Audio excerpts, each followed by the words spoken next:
इथे मी एक पळी तेल घेतले. तेल चांगलं तापलं की याच्यामध्ये मी अर्धा चमचा जिरं घातलेला आहे. याच्यामध्ये एक मोठ्या आकाराचा कांदा मोठ्या आकारामध्ये चिरून घातलेला आहे. आता याच्यामध्ये मी 5 ते 6 कढीपत्त्याची पानं घातलेली आहेत. इथे मी वाटण घातलेलं आहे, खोबरं, लसूण, अद्रक, कोथिंबीरचं, आणि एक मोठ्या आकाराचा टोमॅटो घालून घेतलेला आहे.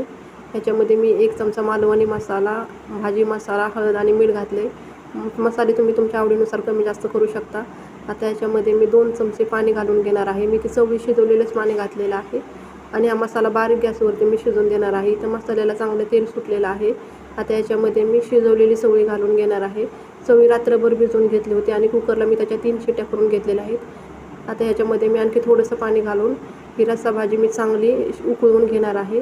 आता ही भाजी चांगली शिजलेली आहे. ती भाजी बनवून तयार झालेली आहे. तुम्हाला जर माझी रेसिपी आवडली तर नक्कीच आपल्या कोमल किचनला लाईक, शेअर आणि सबस्क्राईब करा. रेसिपी पाहिल्याबद्दल धन्यवाद.